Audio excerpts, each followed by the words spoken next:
السلام عليكم ورحمة الله وبركاته إن الحمد لله والصلاة والسلام على رسول الله أما بعد সম্মানিত বন্ধুরা, আজকে আমরা ভিডিওতে জানাবো ঠান্ডা কাশি ভালো হওয়ার মতো খুবই পরীক্ষিত একটা আমলটা অত্যন্ত সহজ, যে কেউ চাইলে এই আমলটা করতে পারবেন।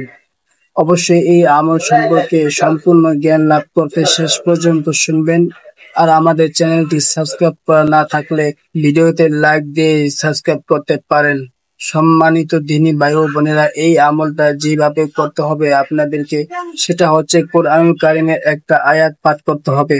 এই আয়াত পাঠ করার পর পানির মধ্যে ফু দিয়ে যদি কেউ মাত্র 7 দিন খেতে পারে, পানির মধ্যে এই আয়াতটা মাত্র 3 বার করে পড়বে এবং পানির মধ্যে ফু দিয়ে একবার ফু দিবে।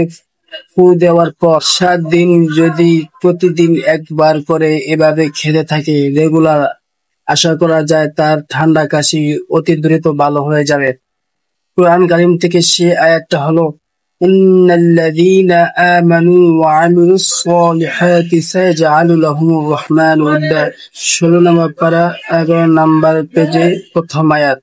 ইন্নাল্লাযীনা আমানু ওয়া আমিলুস সলিহাতি সায়াজআলু লাহুমুর রহমানু উদ্দা। এর সঠিক বাংলা উচ্চারণ আমার ডেসক্রিপশনে প্রথম লাইনে পাবেন। যে সম্মানিত দিনী ভাই বোনেরা, তো আপনারা এই আয়াতটা অবশ্যই পাঠ করবেন। যে নিয়মে বলেছি একবার করে ফু দিয়ে খাবেন, আশা করা যায় আল্লাহ তাআলার রহমতে 7 দিনের মধ্যে ঠান্ডা কাশি দ্রুত ভালো হয়ে যাবে ইনশাআল্লাহ।